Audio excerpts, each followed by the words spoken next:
भगवान कहने लगे कि देवी क्या हुआ। गिड़गिड़ाती हुई उत्तरा देवी हाथ जोड़कर बोली, आपके अलावा आज मेरी रक्षा करने वाला कोई नहीं है और आप मेरी रक्षा कीजिए। किसी का आसरा न करके देवी उत्तरा ने प्रभु के चरणों का आश्रय लिया और एक क्षण भर की भी यदि देरी लगाती तो हो सकता था कि उत्तरा का गर्भ खंडित हो जाता। सबके बीच भगवान के चरणों को पकड़ लिया कि ये तेज पुंज मेरी तरफ बढ़ता ही चला आ रहा है, ये मुझे भस्म कर देगा। और उत्तरा बोली कि सरकार, मुझे अपने प्राणों की कोई चिंता नहीं है, मैं मरूं या बचूं मुझे कोई चिंता नहीं है, लेकिन मेरे गर्भ की आप रक्षा कीजिए।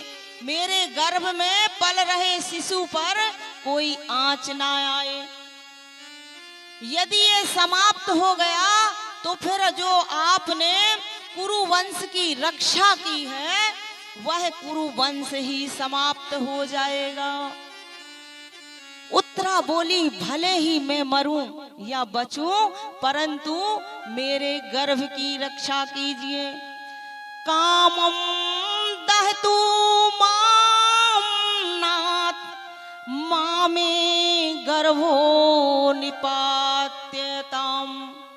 उत्तरा देवी केवल अपनी रक्षा की बात करती तो हो सकता था कि प्रभु उत्तरा की रक्षा करते और गर्भ हो सकता था कि खंडित हो जाए, परंतु उत्तरा देवी कहती है कि मैं मरूं या बचूं, लेकिन मेरे गर्भ की रक्षा कीजिए।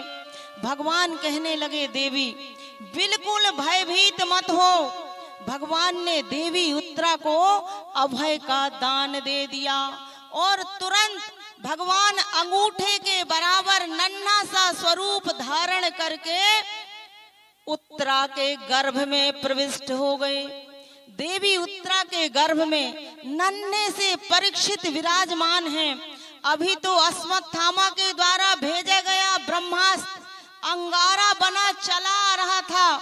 जलने के लिए परीक्षित नन्हे से कांप रहे थे और उसी समय भगवान चतुर्भुज रूप में प्रकट हो गए।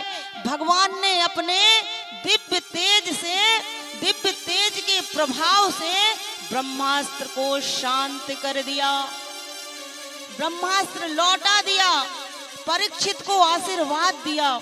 परीक्षित की नन्ही सी आंखें, परीक्षित की नन्ही सी आंखों में प्रभु की छवि बैठ गई कि अचानक अंगारा से बचाने के लिए ये 4 हाथ वाला कौन आ गया।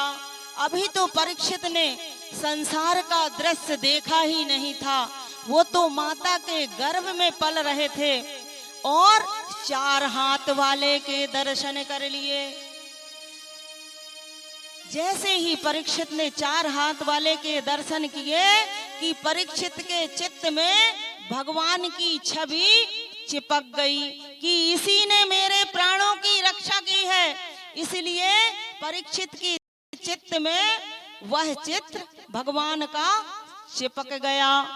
भारत भूमि में माताओं ने अपने गर्भ में भक्तों को और भगवानों को भी जन्म दिया।